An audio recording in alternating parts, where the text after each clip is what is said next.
ఎంత ఇది చేసినా రాడు కదా, పిల్లలైతే ఆగం కదా, భార్య పిల్లలు. ఇప్పుడు వాళ్ళ బాధ్యత ఎవరు తీసుకోవాలి, ఎవరు చూస్తారు? ఎప్పుడైనా వచ్చి ఇక్కడ చూసేదా పిల్లలు? ఇది తెలియదు, వస్తుండే పోతుండేమో తెలియదు. ఎక్కువ మేము కూడా ఎక్కువ రాకపోతుంటిమి. సొంతంగా అంటే మా తమ్ముడే చిన్నాన్న కొడుకు. ఎప్పుడైనా బయట ఫంక్షన్లలో పోతే కలిస్తే మాట్లాడేది.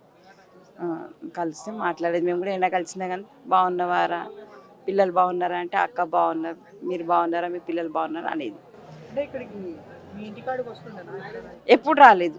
వాడికి ఏమైనా పని పని షూటింగ్ వెళ్ళాలక్క, నాకు షూటింగ్ ఉంది నేను వెళ్ళాలని అంటుండే కానీ ఎప్పుడు రాలేదు. అంటే ఇట్లా పెళ్ళైన తర్వాత ఎన్ని రోజుల తర్వాత ఇట్లా మాట్లాడుతుంది? ఇక అది మనకు తెలియదు. మాకు ఇప్పుడు ఈ మధ్య నేను చనిపోయినాకనే ఇదంతా మాకు బయటపడ్డది కానీ మాకు తెలియదు. మాకు ఎవరికి తెలియదు, వివరాలు అయితే తెలియదు. తెలియదు, ఏ వివరాలు తెలియదు. మాకు మంచిగా ఉండాలనే తెలుసు కానీ ఇంత అని మాకు తెలియదు. అట్లా ఈ చనిపోయినాకనే, ఈ పవిత్ర చనిపోయినాకనే ఇవన్నీ బయటపడ్డాయి. కానీ పిల్లలకైతే చాలా అన్యాయం చేసిండు, పిల్లలకు భార్యలు అట్లా. ఇక ఆయన రావడం చూసుకుంటారండి వాళ్ళు. ఇక ఇంకా ఇంకా ఆలోచించలేదు కదా, ఇప్పుడు ఎవరు చూసుకుంటారు? ఇక వాళ్ళ భార్యని చూసుకోవాలా,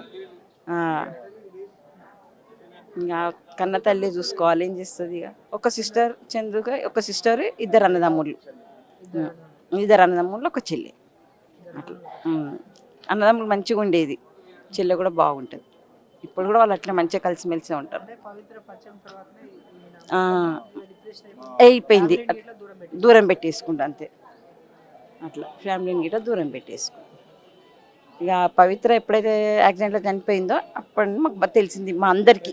అప్పటి వరకు మాకు తెలియదు ఇట్లా అని, ఇట్లా పవిత్రతో మ్యారేజ్ అయింది, ఇట్లా ఉన్నాడని తెలియదు మాకు ఎవరికి.